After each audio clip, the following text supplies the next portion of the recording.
I'd given up on the idea of finding a long-lasting romantic relationship. I just didn't think that no one would commit to me. I didn't think that I would be able to become a mum. I didn't see how I could just repeat the patterns of my own father. My deepest fear was that I was going to be left. It was really making a decision of what I wanted and actually admitting that I wanted to have a child. Seeing that I had the power to create my own life, I just chose that I'm going to do it. We're going to do this.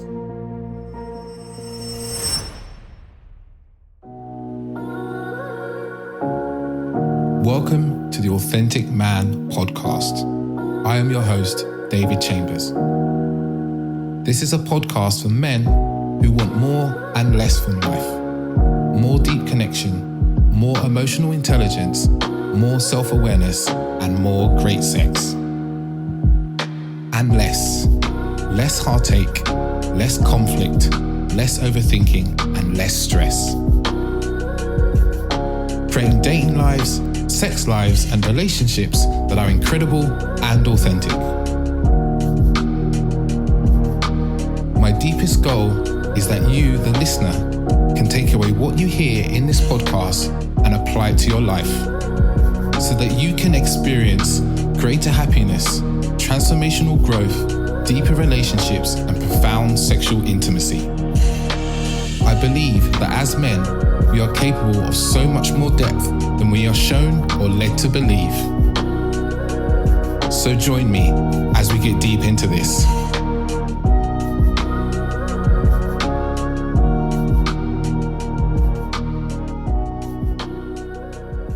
Welcome to a very special episode. It's episode 200. And as with episode 100, it's me and also, but since it's 200, we've got another little guest here as well. We've got little Bjorn, who is currently sleeping in his little basket. You can't see because you can't see. And if you're not a user listener of this isn't normally how we show up. It's usually me interviewing guests and people like that. But I've got also with me my partner. We've been together for now 5 years. And like I said, we did a 100th episode, which is much about our relationship. And the conscious and other people call us a conscious relationship, not so much something we say that we've built. And now we've built a little baby as well, who's, fast asleep, over there. Hopefully he sleeps for the next 45 minutes to an hour. But who knows?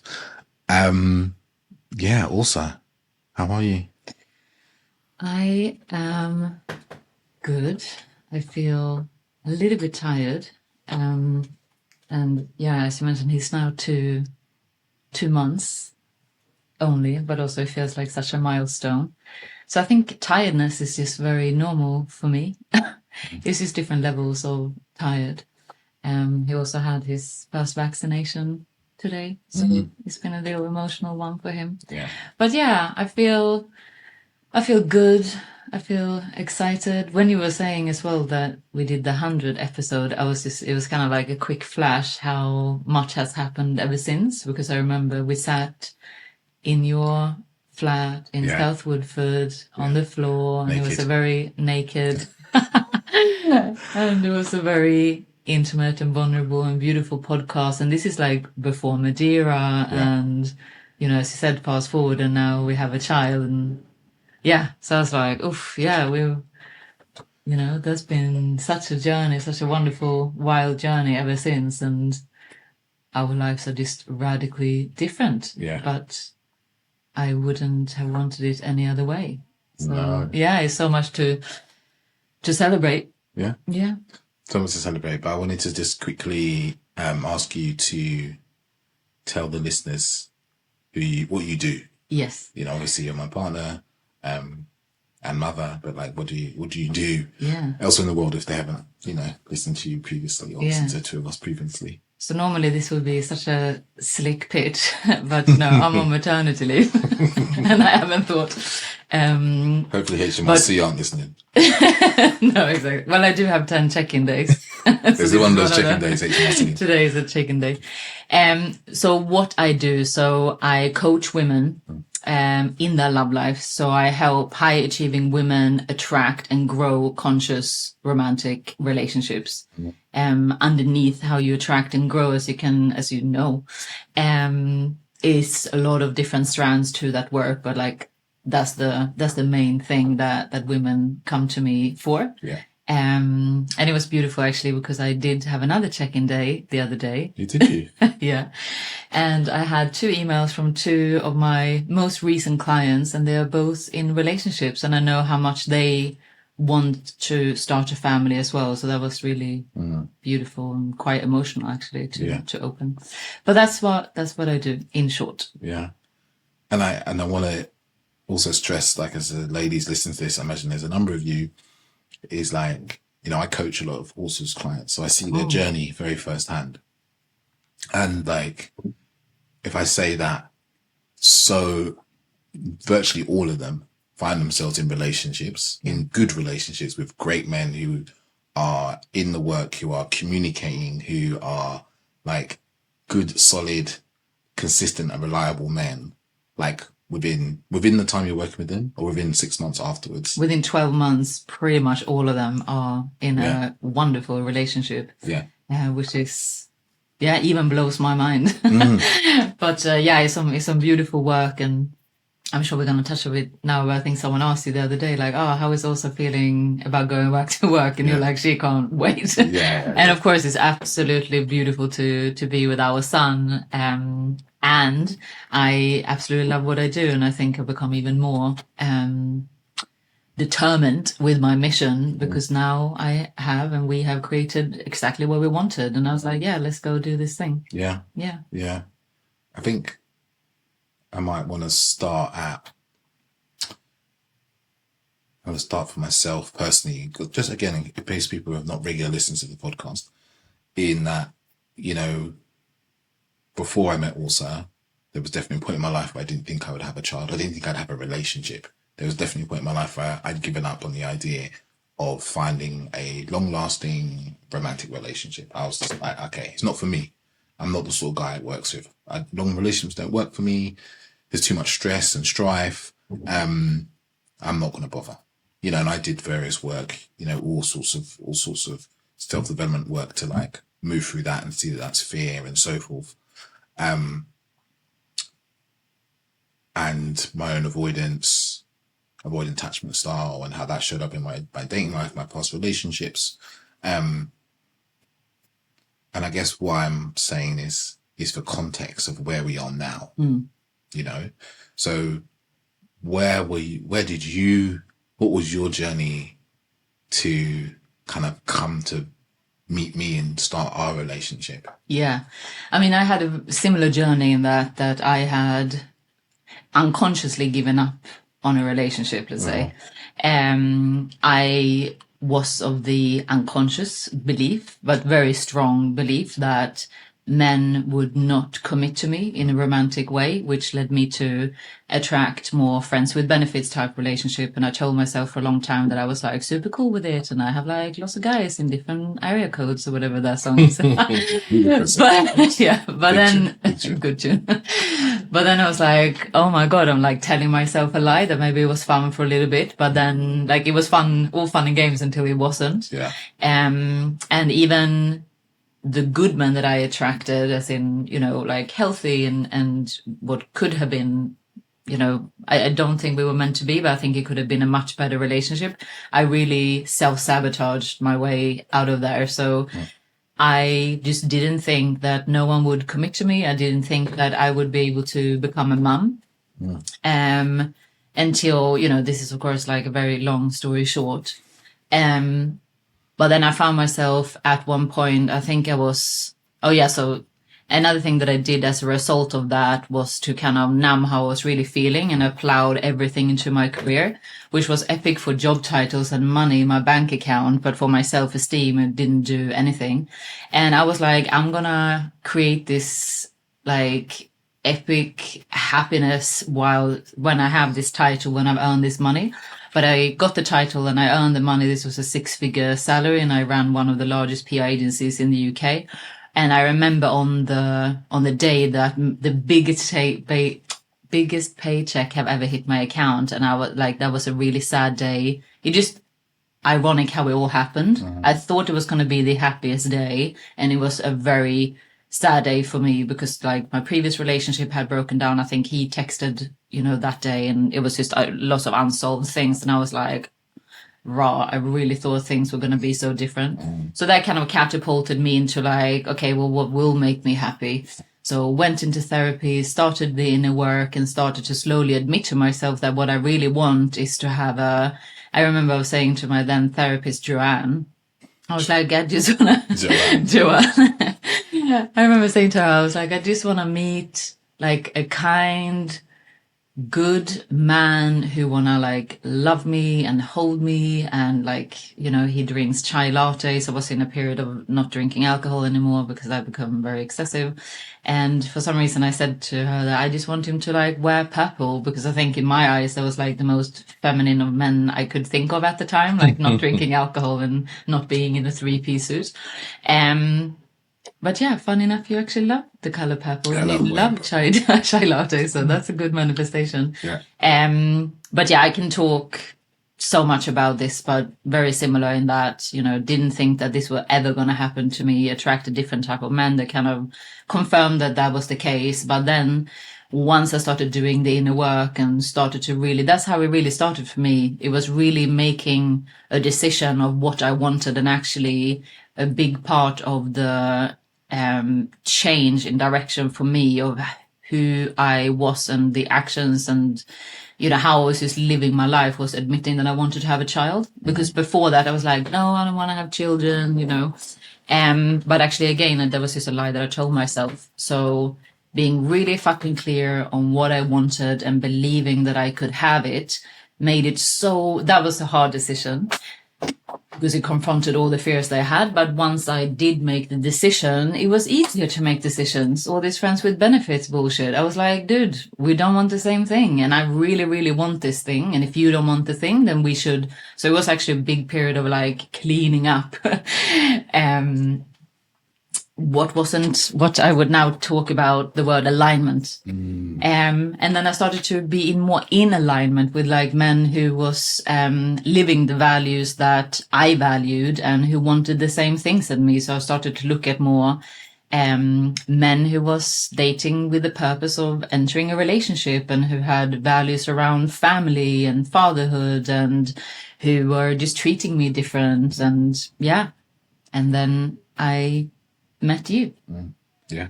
So yeah. That is probably not all the touch points in what I did, but that's how it started. Yeah. And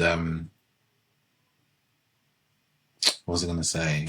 And one important part there as well in this journey, what I really started to do as well, because prior to doing inner work, I led a life that I thought I should do to be like quote unquote good girl and be perfect and all this stuff, and what would be acceptable socially but also by my family, and what I thought I had to do.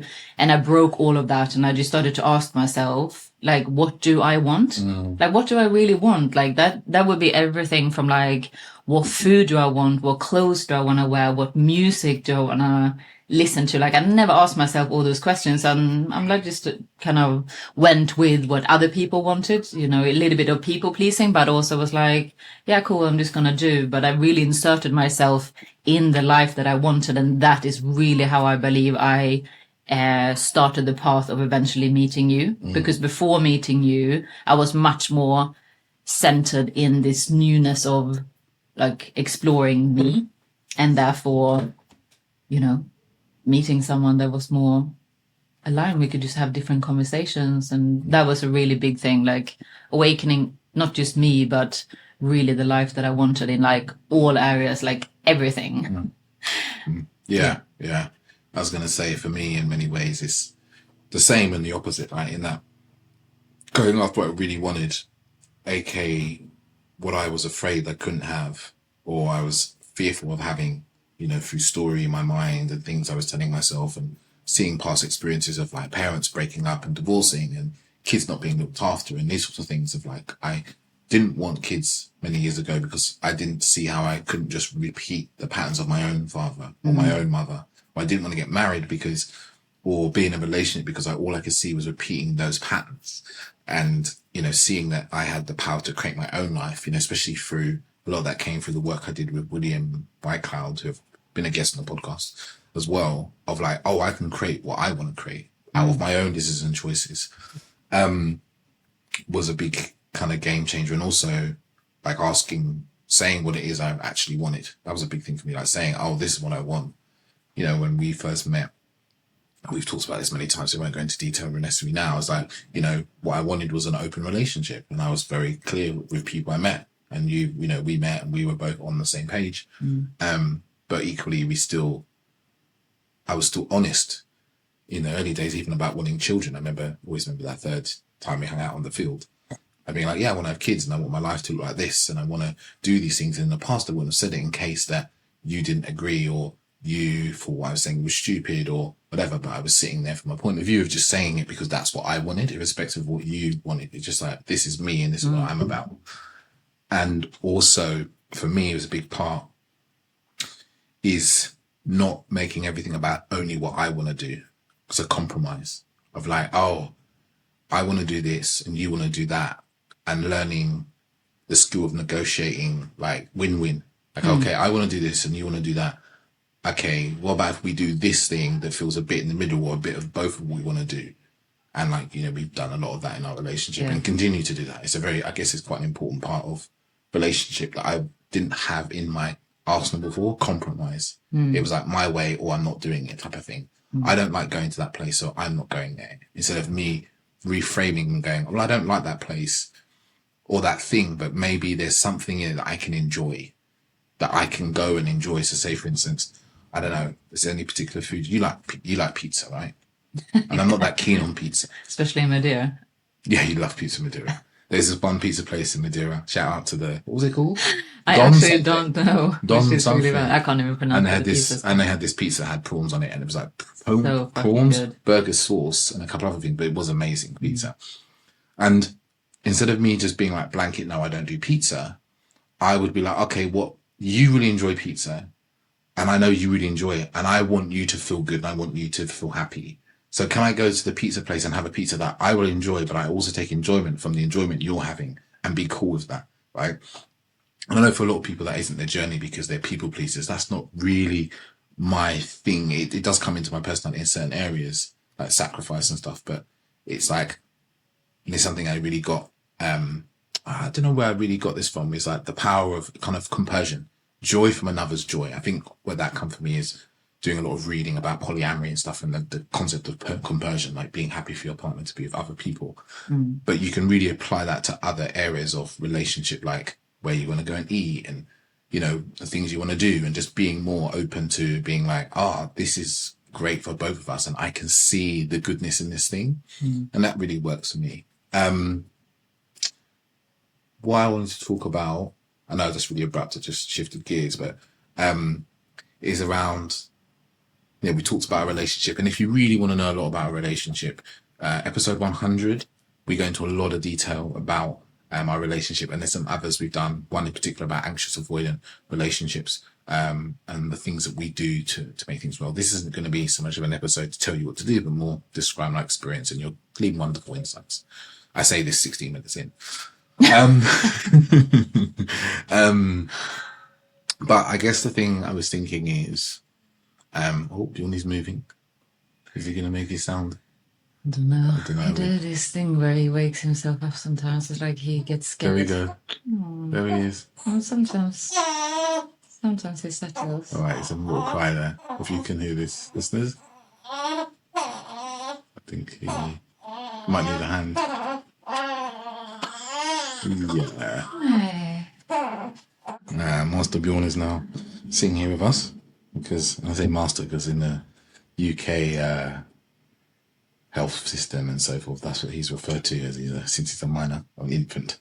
I don't know which one it is. But you did start to call him Lord Bjorn a couple of weeks ago, which I think is brilliant. Start to call him Lord Bjorn because, when you have a child, you don't realise is they basically just like scream and you have to do what they want, like a lord would in a stately home, you'd imagine. On the olden times. Our life is on his cues, basically. Yeah, our life is on his times and so forth, which I'm sure we'll talk about a little bit later. So the question I was going to ask you that I don't know if I finished asking, if Bjorn's going to let me ask the question, is like the process of being ready to have a baby. What was that like for you? Yeah.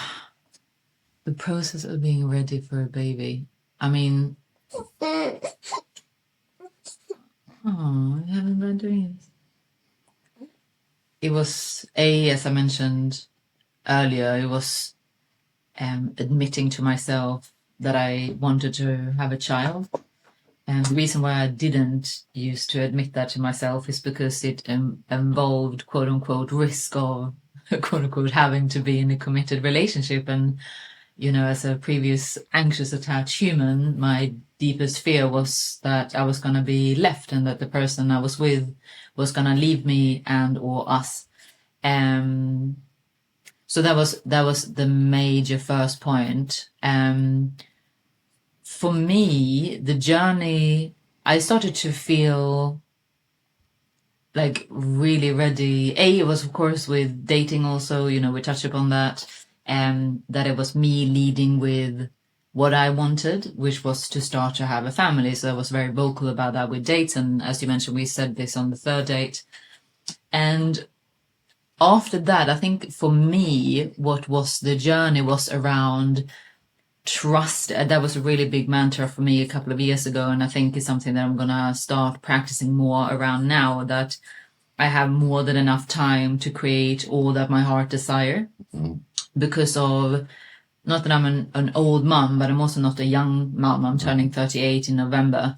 So that was a big journey for me in terms of choosing to believe that I could become a mum and that I hadn't left it too late. Because a little bit of background, my mum hit menopause at age 40, and my sister is going through perimenopause at age 35. So that was something that I had at the back of my mind. I can't remember the moment. I think it was even, I tried to remember, I was with a group of my friends and we were just having dinner and we were just sitting around chatting. And this was also before Madeira. And I remember really sharing with them. I was like, I'm really ready to have a child. I know it is not going to happen for David and I right now, but I know it's both of what it is that we want. So I just decided to live my best life, in the interim of that. Then it became more and more clear. There is like, okay, well, I'm really ready to have this child. So for me, it was a kind of straightforward journey in that I really knew that I wanted to have children. I felt really ready to have a child. So I did a lot of the making sure that my business was in a state that would support me financially and that I was working with human beings that was good, clean, high vibe, good energy, and what I mean by that is that in my corporate days, I had a lot of anxiety around the work because it was so high pressure. I ran a matchmaking agency for a while, and I'm not going to go into that too deeply, but my personal experience was that it just wasn't great for my nervous system. Let's just put it and end it there.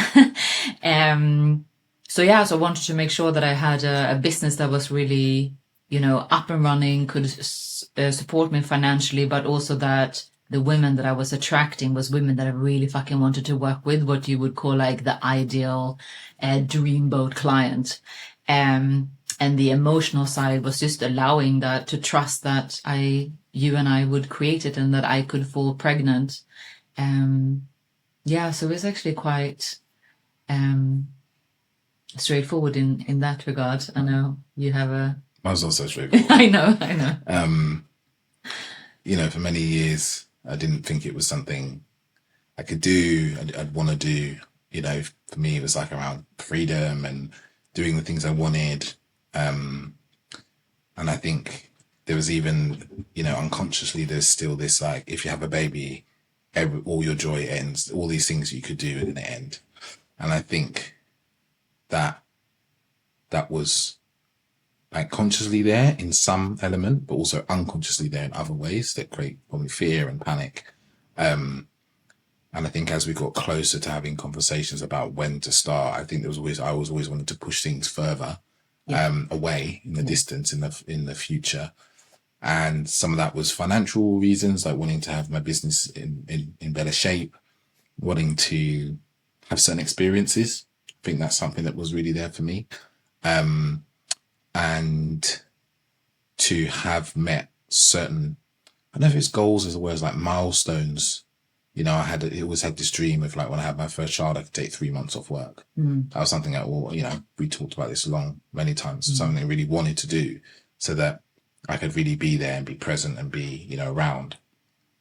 And I think that as we got closer to talking about what setting for me was a lot of panic, of fear, of like, I'm not ready. I don't know if I want to do this. And that was really intense, actually, for me. It was really intense for me. I think as a relationship as well, that was probably one of our most difficult times in our life. Well, probably in mine, but in the relationship for sure. Yeah, and it was really intense, and it's trying to decipher between like what's real and a real concern, something that has to be really tackled, and what is just, you know, this fear, you know, false evidence appearing real, as Ava would say. And that's hard because, you know, some of these things seem really real, really reasonable. I think that to put it really simply, and it's like it's like, I just chose that I'm going to do it. We're going to do this, even though, and trusted that I will trust that like it's going to be okay because I can stay on the path of what I've decided and like feel confident I can do it. So there were probably even, you know, because I was in John Winans program all for that year, and that really helped because I was talking to a lot of men who had kids and alleviated some of the fears around like life ending and not being able to have good times and have fun. And I think there's like elements of freedom that were there, and like sexual freedom and sorts of things like that for me as well. And I think we had some conversations in our relationship about like these things will be possible in the future, and they're not like suddenly we have kids and they're never to happen. So I think that also alleviated a lot for me.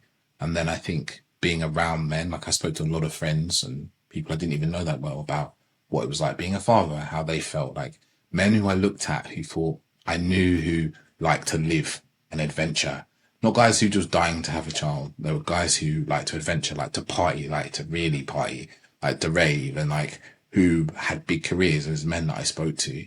And that really helped because I got a perspective I could never have got before, where before I just filled it with fear, and then they gave me some color to the palette, some color to the picture. That really helped. And I think some of it was just like willing to trust that I can make this decision because this is deeply what I want. And even though there's these fears there, that things will work, I can work things out along the way. So like, even when we were taking the coil out, I remember sitting there and like feeling like this mild dysregulation and panic in my system as we were doing it, and like just breathing and just being like, it's okay. I'm choosing to do this. This is the right thing. This is something I deeply desire. And also, I guess, knowing that, like, you know, having things like really important goals for life and things that come up through meditations and ceremonies and stuff like that, knowing that this is something I really want. And like in my deepest truth, this is something I really want. And knowing that that's what's true, and whatever's coming up in between that may also be true, but that thing is more important. And that being able to like really hold on to that as a North Star, as a guiding thing is really powerful and really guiding, even though you're having the fear and the worry. And then just in that, having practices, like I did a lot of breath work around those times, you know, I did a lot of big breath work, deep breath work, you know, a lot of embodiment practice for 2 months, I did a practice that was around letting go of the experiences I never had, you know, being grateful for the experiences in life I've had, and stepping into what it's like, could be like to be a father and hold my children, all that. I did practices that were like every day or every other day. in that, whether that's breathing and movement and self-touch and stuff like that. So that really helped to kind of paint that picture. And then also being really involved, obviously, along the way with you, and also being to talk about with you and be like, oh, I'm scared about this, or I'm worried about that. And you just knowing my deeper truth, just like hearing these fears as what they are, as fears. Yeah. So, you know, and I think the question a lot of men ask me is like, do you feel ready? Like, even when you were like 8-9 months pregnant, someone asked me, do you feel ready? And I was like, I don't feel ready. And I guess thinking about it now, like I didn't feel ready even when we went to the hospital, you know, and I said to someone else recently, it's like, as obviously, you know, as it comes out, all the fears and worries melt away in a way, like all of them instantly melt away of like, do we have enough money? Are we going to like, am I going to be free? Because instantly what you have is something that's more important than those fears. And, you know, that was like a real insight for me. It's like, oh, like me worrying about, am I going to be able to do my morning practice and do breathwork when I want to, becomes much less important when I've got something that I really want to do, which is like spend time with Bjorn and like make sure he's okay. You know, so suddenly a lot of those fears about freedom and doing what I want, like kind of disappeared. For me, very rapidly. Yeah, that's kind of the abridged version of my experience. I guess some of that I might have mentioned to you before. I don't know. Yeah, I mean, I think, you know, speaking into what you shared, the very intense time that we had, like early 2023, time is going so quickly, early 2023. And I think, you know, I often say to my clients that if you're willing and open to it, the whole life can be like a big retreat. I think there are lessons. Of course, if you go to a retreat, it's like a facilitation towards whatever transformation you want. But if you're open towards your own transformation and have the tools that we have in terms of like consciously creating and letting go of no longer serves you, actually, and it also, you can't always, very rarely can you choose how a certain teaching or lesson is going to be learned. So would I have wanted to learn what I learned the way that I learned it, if that's in even English? Fuck no. But am I grateful that I did learn the lessons? Absolutely. So for me, it was really like from my side, without going into too much detail, but to kind of clarify for you who listening what I actually mean by what I just said, was in the past, you know, it was this like people pleasing, thinking I had to do something in order to get another thing. So you spoke about you wanted to have certain experiences, and in my body I was a no. Well, in my body is like I was a no. That's a boundary and a no for me. So in the past I would have been like, oh, I'm just gonna let someone do this thing that I know is gonna impact me emotionally, physically, and so forth, because I just want the thing and I don't think that I can have it without somehow abandoning myself. Yeah. So that was a huge reclaiming of myself, to be like, actually, that is not my path, you know.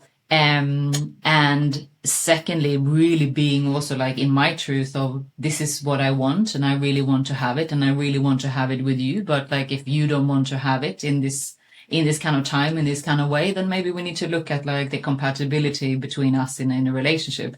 And that was really fucking ground. There was this, I don't even know what word to use, but there was a lot of reclaiming myself, my old self and my future self. I feel like that sounds really like spiritual bullshit, but that was really like, this was like a completion of the lessons that I had to see for years. And this time it just really kind of like hit home. And I felt really grounded. So I feel like it was an initiation towards me and a closure of many, many lessons that I've had before. And I also feel like there was a initiation from me. I actually got that in ayahuasca, where there was a initiation between you and I to like call you forward into manhood, if you like, from like a boy to a man. And what I saw my piece in that puzzle was like for me to stand in my truth and be like, do you want to come do this thing? Because I know deep down, David, is your truth. And like, I see your truth and I see your bullshit, but like, you need to decide what you want to do and then either come with me or like, you know, don't, but I really believe what your truth is. That's why I'm still here and being patient and trying to listen as much as possible. So it was fucking wild. And as I mentioned, how I wanted to get those lessons, would I have designed it that way? No, but you know, it everything is always perfect. It doesn't maybe always feel like that when you both really triggered. And then I think, and obviously it was really deeply admiring you and the work that you were doing, of the commitment to your own truth, because, you know, again, it's something that I talk about in my coaching a lot, that, you know, what do you motherfucking want? Like, what's the truth of your heart? But if it was as easy to just follow the truth of your heart, then everyone would go and live their best life and be the best versions. There is so much fears and all sorts of things wrapped around in that.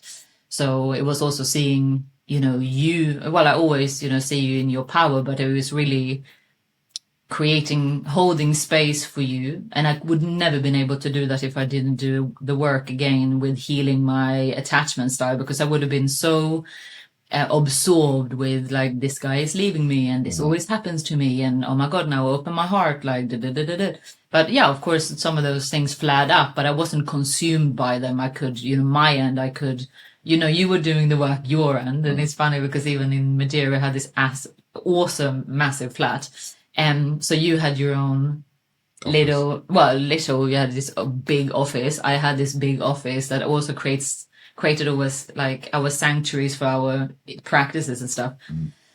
So, you know, metaphorically, but also physically, it really did happen. Like, you were doing the inner work, if you like, in your office, and I was doing the inner work in my office. And of course, we came together outside those offices as well. But it was a lot of work in the background that you put in and that I put in order to create Bjorn, effectively, and fall pregnant and still be together and actually coming together stronger than ever. But it's also like choosing to, you know, because when you're not absorbed in your own story, you're able to see and be present to what is. And actually what I saw was all the work that you were doing. And I was like, I really believe and see your truth. And I'm just gonna, like, try to support you as much as I can in living out that truth, you know, whilst being there for things that was uncomfortable / I didn't want to hear. But it's not about me, you know, that was your journey. So yeah, relationally, it was a much bigger journey of becoming a mother, because of course relationally you're two or more people. my own individual journey, as I mentioned, that was pretty straightforward. The wildness of that came because it's two human beings creating one end result, and you know, very rarely is it like a linear, well, it could be, but you know, even our relationship, like, it hasn't always been like love at first sight, super fucking straightforward. Like, we always know what each other thinking, wanting, doing. Like, it's been, you know, this wild ride, but it also allows us to, you know, heal a lot and, you know, really create, like, the parts that no longer serves us to fall away, because we've really been faced with them. It's uncomfortable, but you can also then see, like, does this serve me? Do I want to hold on to this thing? Like, no, I don't. Which means that we are creating always, you know, what it is that we want. Yeah, and it's a, you know, in this is this constant self-awareness piece that has to happen. Is like a presence of, like, I'm in this moment and there's these feelings and emotions, and how do I actually want to respond? Call it the deepest truth when you know, and, you know, come through this work of knowing what feels really true. And it's a feeling piece, right? That's why I say a lot of men is like, when you can feel what is really true for you and know what's really true for you, you've visioned it and you've seen it, then the stuff that comes up that kind of gets in the way, you can just allow yourself to step over it, you know? Like, as much as hard as it is, you can stay focused on stepping over it.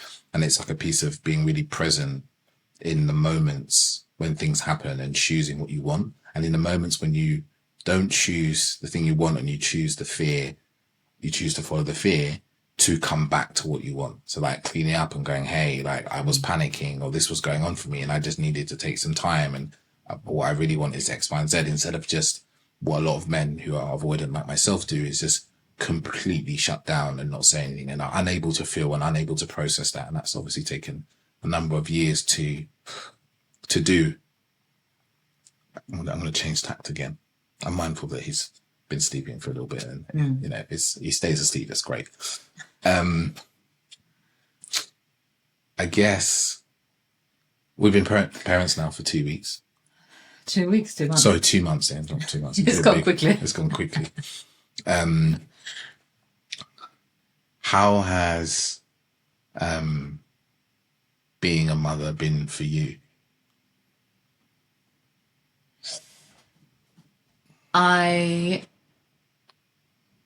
Something that I'm really grateful for is that, because when in my experience, of course, like when I felt pregnant and also becoming a mom, other people share about their experience, and not just like the, actually giving birth. I'm talking about the feeling of becoming a mom. And it was a lot of them. I was reading them when I was, like our labor was kind of give and take like 72 hours. It was really drawn out. It was like 2 failed epidurals, ended up in a, emergency C-section to, do a very quick overview of what happened there. We spent 3 days in hospital. Afterwards, like going through a C-section meant that like I couldn't move. So meaning that, David, you had to hold me as I, stood up from the bed. Like I couldn't sit down, I couldn't lie down, I couldn't go to the toilet, I couldn't pick Bjorn up, I couldn't roll to the side, I couldn't do all these things. So I had, 3 days of that, plus taking, looking after a newborn baby and trying to like colostrum and then feeding and all of these things. It was one night in the hospital. We didn't sleep 1 minute because Bjorn was really hungry and I wasn't producing enough milk at that point. So you have all of these things, and then, fast forward, like, they're like, oh, you're discharged now. And you're thinking to yourself, what? Like, I don't know how to look after this child. Like, are you sure that you can just discharge me? Like, oh my God. And again, after a C-section, I didn't even know how I was going to make it up the stairs because I couldn't move.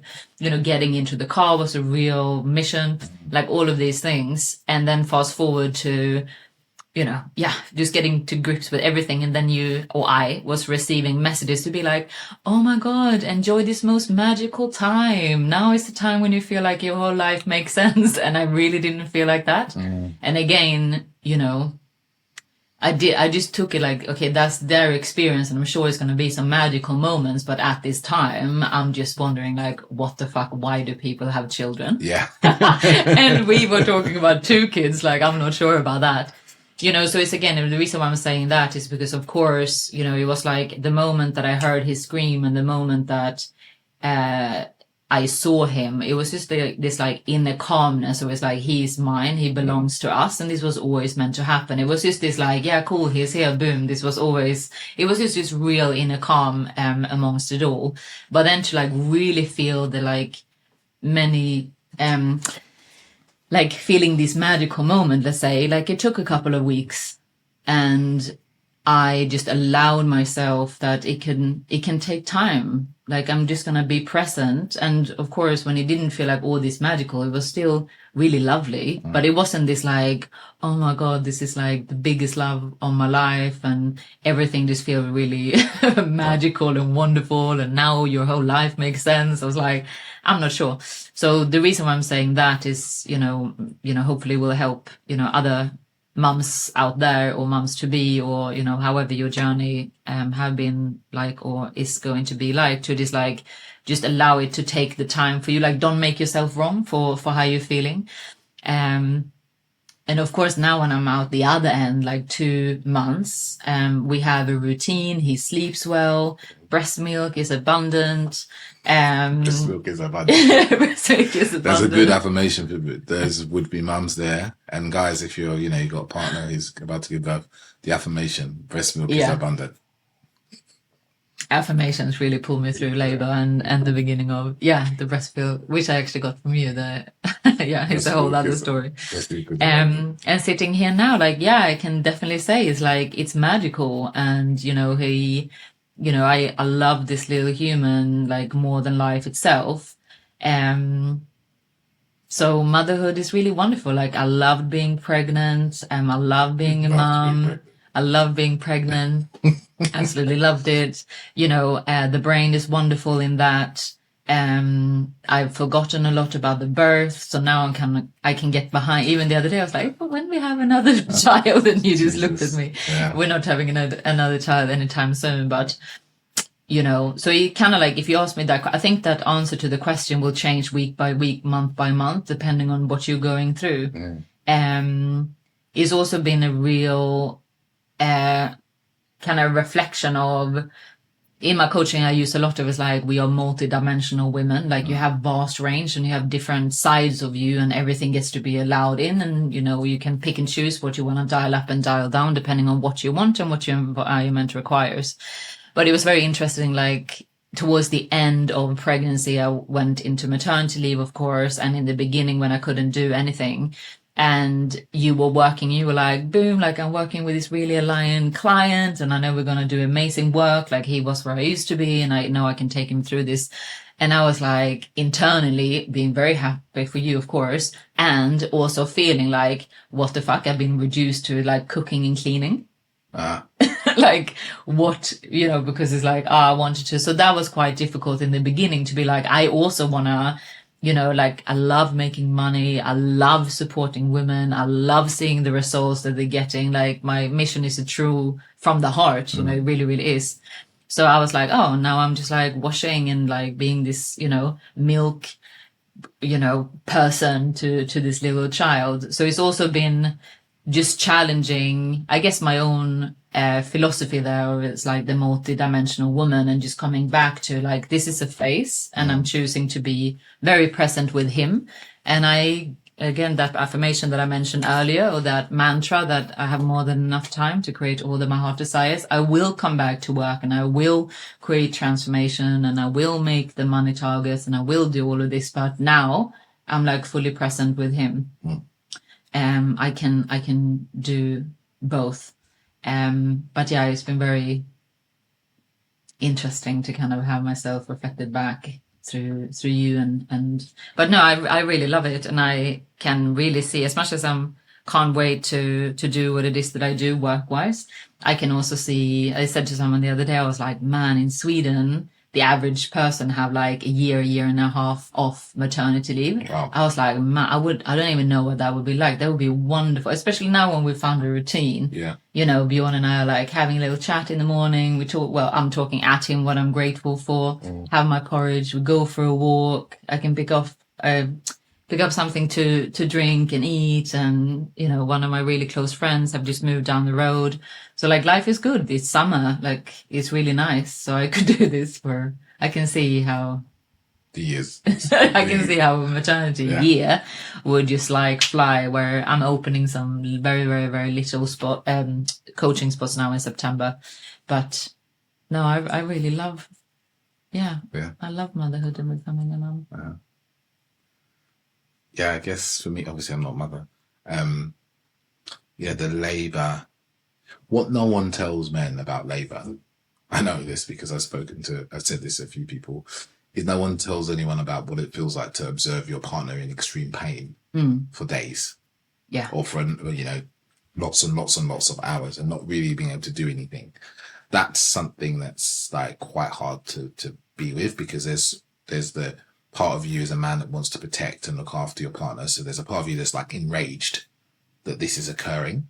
And then there's also a part of you that knows you can't do anything about it.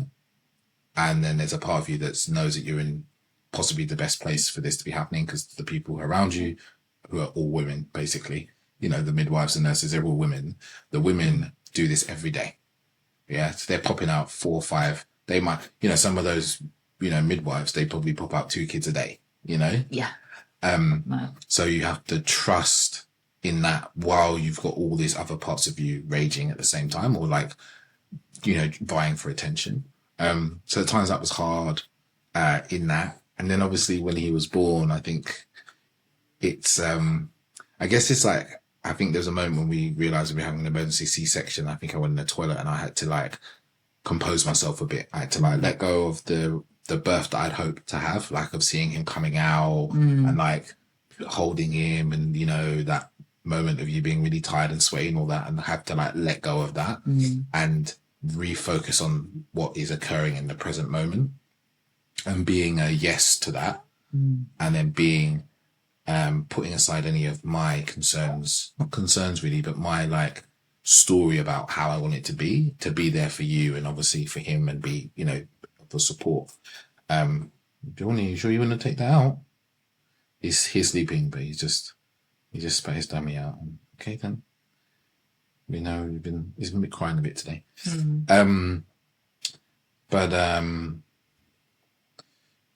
Yeah, so okay, he doesn't want it. So he does this lip thing when he doesn't want things. It's like pushes his lips forward. Oh, comfortable there. He's dreaming. He has dreams. Yeah, babies have lots of wild dreams. So we C-section happened and there was like a flash of him going across, and then obviously they bring him over, and I must say, as soon as I heard him cry, like I burst into tears, and it was this moment of also being like super happy, but also worried because, you know, as I said a few times, I saw that he was quite blue, and I wasn't sure if that is how all babies are. But like seeing how in that moment and many moments before that during the labor, like the work of like emotional resilience and presence and awareness and non-reactivity becomes so important, because in that moment, if I start freaking out, you're lying on a bed and you're numb from basically the waist, not the waist down. It's like solar plexus down pretty much, right? If I freak out, you freak out, and you freaking out is the last thing anyone needs, right? So in that moment, I had to be like restrain the urge within me that was like wanting to freak out and really just trust that the midwives knew what they were doing and he was fine, and be with the joy of him coming out. And then obviously that all turned out fine, and he came out completely fine. His neck doesn't look at a great angle, but he's happy. He came out fine, and obviously the 3 days in hospital were tough, you know, because like you said, I had to like pick you out of bed and lie you down in bed and walk you to the toilet. And it's tough because you're constantly on call, which in many ways is a good rehearsal for having your baby at home on your own. And yeah, the first nights were difficult. The first 2 weeks were difficult. Yeah. You know, the first 2 weeks were hard. You're tired. Yeah. You've had, you know, 6 days where we didn't really sleep that much. Yeah. And then they give you a baby to go home with. Yeah. But I think, like, is fatherhood better than I thought it would be? Yeah, actually it is. Because I guess my mind naturally looks at the negative and the problem, and like, and some of those exist, and some of those exist in far less numbers or frequencies. You know, like one of the things you don't always realize is that, you are going to have less freedom to just go and do what you want, but you don't really want to. You know, I haven't had that urge to like go, you know, like this, as we're recording this weekend, Medicine Festival's happening, and I would have loved to go to Medicine Festival. And do I feel sad that I'm not going to Medicine Festival? Yes. And would I rather spend time with you and Bjorn? Yes. So I can hold both those things. I think it's a really important thing we talk about a lot, but I work with men, is like, you can have positive emotions and negative emotions all occurring in the same moment and like create space for that. So I've been doing this for years, so I'm able to do that reasonably well. But I've noticed to like, you know, there's lots of really beautiful moments. Like, you know, I take Bjorn for walks in the forest quite often, like usually 2 or 3 times a week if I can. And, you know, I pick him up and we talk. I talk to him. He doesn't talk yet. And then we go down to the car and we drive like 4 minutes or 6 minutes, door to door. I think it's 7 minutes. Nice. Like from walking out that front door to, and then we walk around the forest. And at the beginning, he used to just fall asleep within 3 or 4 minutes. But now he pretty much stays awake almost the whole time. So like, you know, showing him the trees, and I don't know what they're called, but you know, like, this is a tree and that's a tree and that's a leaf. And he seems quite happy. He loves the trees. He loves looking at the trees. You know, you get to have those beautiful moments, and you can't imagine that joy beforehand. No, you know, it's hard to even describe, because we're talking about like looking at leaves. Individual human, but it really is. Yeah, he looks at it like it's his first experience of it. So it's like, for him, it's really, you know, wonderful. Yeah. So yeah, it's been hard. It's been more enjoyable. And at times it's been hard to even know what you're feeling, because it's all just like happening. Yeah. You're just really present to what you need to do. Like, how's how's Bjorn? He's cool. He needs some food. He needs this. He needs that. Oh, he's gone to sleep. There's sleep. Especially in the first couple of weeks, it was like that. Sleeping wherever he slept. Yeah. And I think after those 2 weeks, I kind of went to work, back to work after about 3 weeks, didn't I? And I think that was really hard for me to go back to working, even though working for me is just in this office, which is in our place, is to know that like there's moments in the day where he is, oh, are you awake, little man? No? There's times in the day where, do you want this? Do you want this? There's times in the day where he's crying and he's with you and I can kind of hear it, and I have to sit at my desk and, you know, coach the people I'm coaching, or I have to, you know, continue with the work I'm doing, and I'm not there. And I think that's been really difficult to kind of be with, like working, and like missing little milestones, you know, like we used to always do bath time together. I would hold him in the bath and you would like, so, you know, wipe him and wash him and stuff like that. And then, you know, there was a night where I needed to keep working. I think I was writing some content and you bathed without me. Like, that's the guilt of that, of like, oh my God, I'm going to be one of those dads that's never around. And then having to like, actually, this is just one time and I'm working and there's going to be other bath times and I'm going to be there often. Oh, do you want to take this? You want to take that? Yeah, that'll make me happy. He's woken up a little bit. I don't think he wants to go back to sleep. So yeah, that's been difficult, like missing certain things. And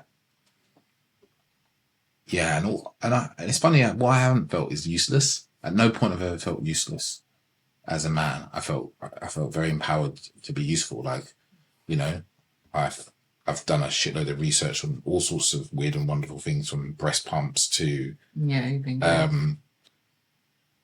changing mats to baby swings and all sorts. Like one way in which I can be super useful is to take mental load, I think, from you, like stuff that I can figure out and learn about. And it's a strength of mine, I guess. It comes to me easily. Like, you know, all these cards that we have for his eyesight and brain development, like reading up and stuff like that. I asked ChatGPT one day, it's like, what can I do to help my baby's brain and emotional development? It gave me like a 14-day plan, you know, what to do, like tummy time and all these things. Like, you know, in that way I can feel very like part of things, even though I don't feed him. When I do feed him bowls a couple of times a day. But I think working's been really tough. Working's been tough. As a man going back to work, in times I've wished I've had, you know, an employer who I could just like, or I'd, you know, there is a still part of me that thinks like, oh, that 3 months I always wanted, like I was right in wanting it, you know, I was right in wanting it. It's not possible right now, just to, you know, my business still feels pretty new. But I had the right idea. It's like I can give myself some credit for having the right idea, but I haven't really beat myself up for not being in the place to execute it. So yeah, that's been difficult. I feel like we got into a really good rhythm reasonably quickly, and we communicated a hell of a lot in the beginning. You know, every day it'd be like, how are you feeling? Right? How did you sleep? It's still a question we ask every morning. How did you sleep? How are you feeling? How is he? How did he feel last night? But I think you mentioned this earlier when we were talking, is like moving as a team, not moving as like, it's your responsibility to do things and mine not to. And being interested in the other person's responsibility, right? And not, because it's easy to not be interested in their responsibility because you fear that you should be doing that stuff. So it's like, oh, I don't want to ask because then I'll be made to feel bad. But I guess I'm over that a bit. Like, sometimes I feel bad because I feel like you do look after him more because I'm working, even though I've like shifted my schedule to be more free. And you also manage to like do so much just in the kitchen. Like, you're sort of efficient in cleaning the kitchen 3 times a day, you know, whereas if it's me and him, like I'll like do it once, you know? It's the days of being a nanny. Okay. Maybe. I don't know where I got it from. Being a woman. Multitasking. But yeah, so it's like that feeling of like, oh, am I doing enough? That's you know, that's a very standard thing for me, but I think it comes into my dysfunctional story of like, am I good enough? You know, am I doing enough? Am I good enough? And having to go, okay, like I can ask, you know, and if you say no, what I'd really love you to do is this, this and this, then I can do that. Yeah. You know, it's not like, it's now in my awareness. But also doing my best to like support you in sleep. You know, like we have a routine, which is like half the night. Good. Well, it's more like 2/3 of the night you have him, and then the last third I take him. Yeah. But it means that we both get a good amount of sleep. Yeah. Yeah, it works really well. It works really well. But yeah, like now I feel a lot more confident in parenting. And I think what's been nice for me, and I think about this in terms of some other parents we met one time, where the woman said that she just basically didn't trust her husband to do anything for like 2 or 3 years. Yeah. Whereas like at no moment have I felt like, oh, she doesn't trust me to do the thing I'm doing. You know, like even when he started crying midway through this podcast, you picked him up and then he was crying hysterically and I took him off you. And there wasn't a moment in that where I was like, oh, I have to give him back to her because she knows better than me, which I think is interesting. Like I don't feel that way. I feel very equipped to like soothe him and settle him. But that's come from being really involved. Yeah. Always. Yeah. You know, and I think that's that stepping forward instead of waiting for you to tell me what to do. Like, you know, I remember there's some early days where I really knew how to get him to sleep. Yeah. You know? Yeah. Well, you're very good at calming him down. I mean, you're very good at many things. Yeah. And one of them is like, he's very calm with you. Yeah. And actually, I'll say something on that. Because I remember in the hospital, there was a time he was crying in the hospital and I put my hand on his chest and I just breathed and looked in his eye and he just like relaxed and I think he even fell asleep. And this is something that, you know, many a teacher, a men's work teacher will talk about, or a relationship coach will talk about, is like looking your partner in the eye and talking and breathing deeply and how it shifts their nervous system. Yeah. And with him, I've had, when I say multiple, I'd say 10 to 20 instances, probably more, where just looking at him and breathing slowly myself and keeping eye contact with him has settled him. And I've done nothing else, nothing else with him at times. Just looking at him, he's lying down, I'm above him, or he's lying on my chest and breathing and relaxing, and it just settles him down into like sleep or relaxation. Yeah. And the power of that, doing that is immense. And I think a lot of us don't realize how plugged in we are into each other's nervous systems. Why we talk about this in the work, but also from a man's point of view, is this at work to have a settled and relaxed nervous system, and why that's so important, especially in the moments where he's doing a big stretch now, where there's like tension and stress, because we can be relaxed in the stress, you know, and present in the stress. So that's just a slight segue. Yeah, but it was also incredible. Even in pregnancy, you read Pregnancy for Men, such a big, great book that we highly recommend. And you were always a few months ahead of where I was in my pregnancy. Yeah. So it was even certain things, when I was like, oh, I'm experiencing this. And you're like, oh, it's called XYZ. And I was like, oh, great. Okay, cool.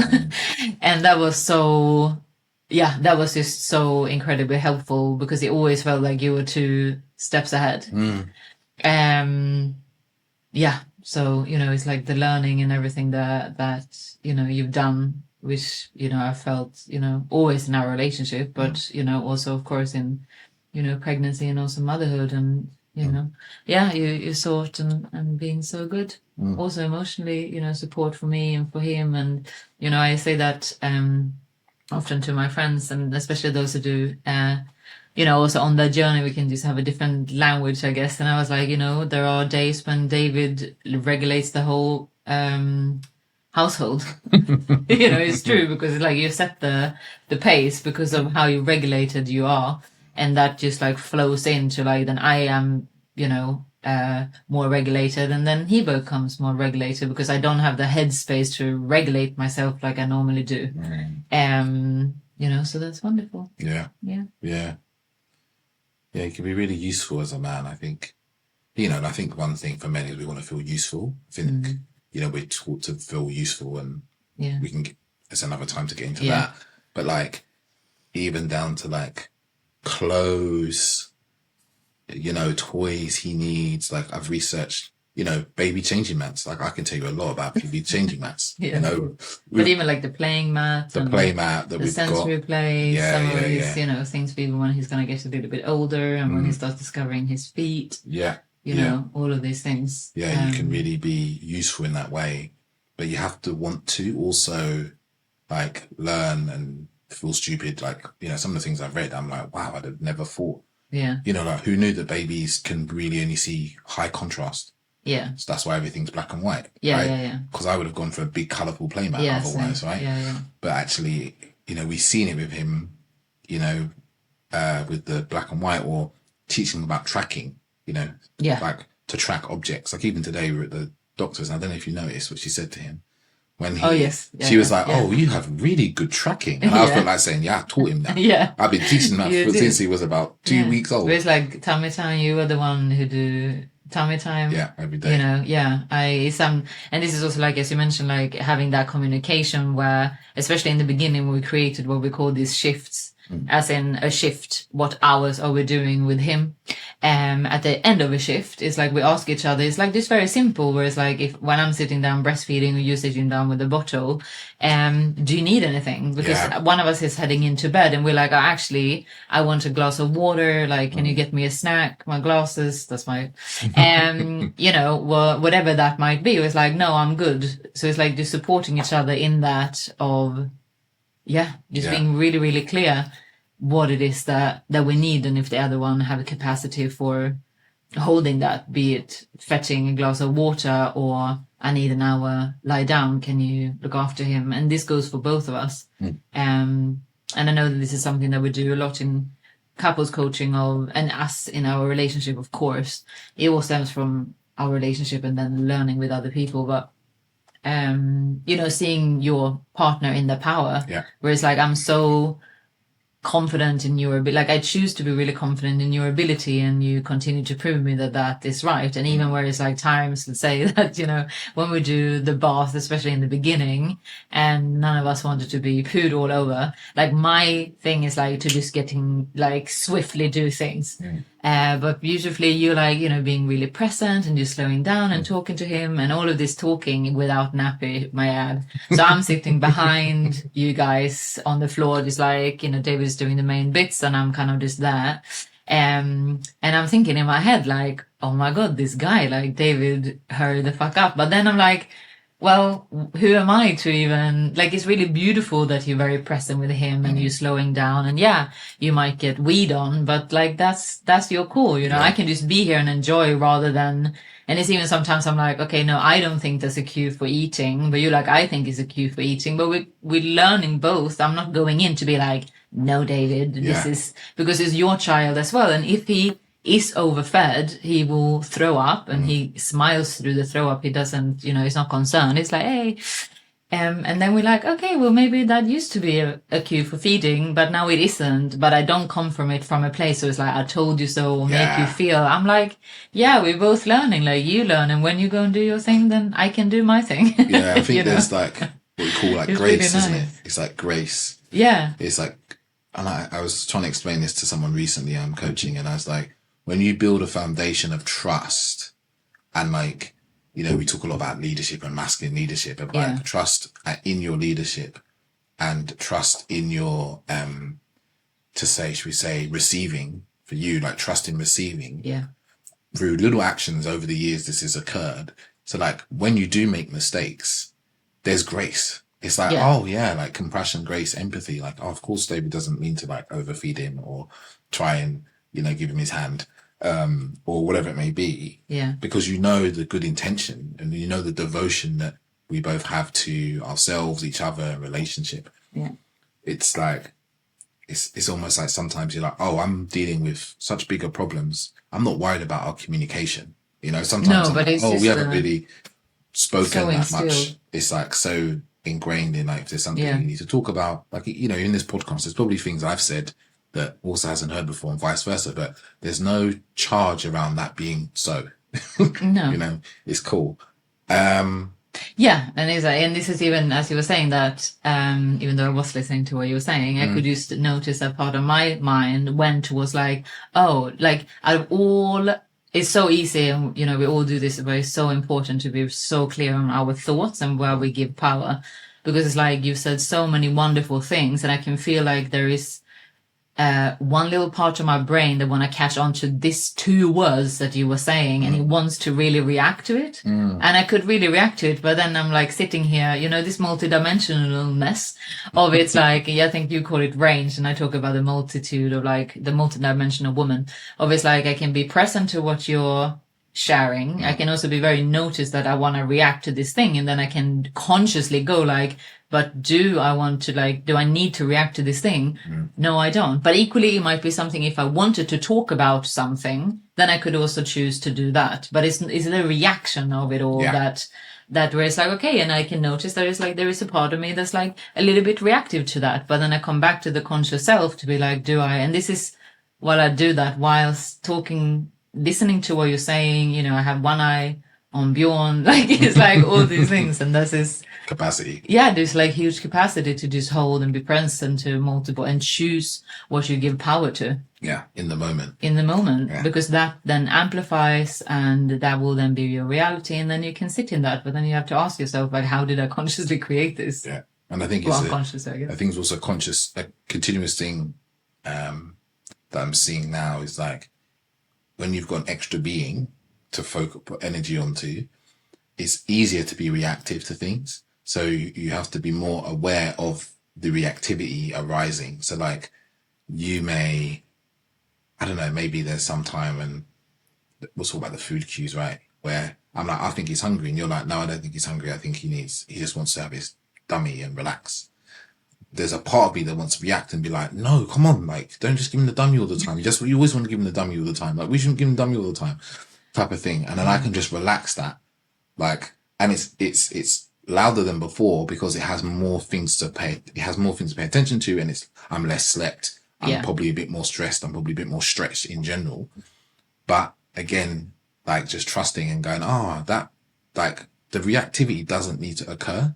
It's no real use in the moment. There's no real danger because the reactivity is acting like there's actual danger in this moment. Like if he has a dummy for 5 minutes, 10 minutes instead of having food, that's not going to kill him. That's totally fine for him. Like, and that's a lesson for us. But we react in a way that this thing in front of us is so important, so like necessary. So I feel like this, like working with reactivity, which is so multidimensional, you know, it's like, there's the physical practices of it. There's the emotional practices. There's the coupled practices with us and the stuff I've done in men's work and men's retreats and stuff like that. Clearing out old emotions, all this stuff. But it's just so important to like, because I also see it with him in like, and I think it really hit me with him. I think it's when we talked about when he was, don't roll your head that far. We almost hit the microphone. When he had a bath with my mum, and she basically said it, didn't she, to you? I think you said that like he can feel when you're like stressed or anxious or worried. And when we were first bathing him, we were like, oh my God, like, what are we doing? We don't have to bath a baby. And there was a part of us that was quite stressed and a bit anxious. And like, drop him in this slippery little water. Yeah, and it's so slippery and little. Yeah. And you start to really notice like your internal state of being affects people around you. And with a baby, it's much more obvious. And I guess I'm saying this again, but it really does happen in your relationship. Like if you're bringing home stress, if you're bringing like your unnecessary anxiety and just holding on to it. Because it's one thing to like talk about and go, I'm feeling anxious and I don't know if like I should really be anxious, because that gives it a space to like be aired out. But if you just hold on to it in fear of like mentioning it or like processing it or letting it go, like others around you feel it, and maybe they don't notice that they feel it because they're not so sensitive. But if you come across more present, sensitive beings like a baby, like Bjorn's present all the time. He ain't got nothing else to think of in the future. No. So like he's about noticing what's occurring in his world right now. That's why he goes from like very happy to hungry and screaming very quickly. Yeah. So like he really is a great barometer like for how being, you know,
answered them separately. Yeah. And then sat down on the sofa and then kind of like swapped answers. Yeah. And that was really, I think that was a really big moment for me, because it was really like a testament to how aligned we are as human beings now, but also the parents we want to be in the future that we want to create, which is no news, but it was also like beautiful, because again, like my anxious mind can be like, here we go, you know, just when you thought like you were going to give birth to this child, we were going to bring you closer, now it's all falling apart, you know. But so, you know, like, okay, just choose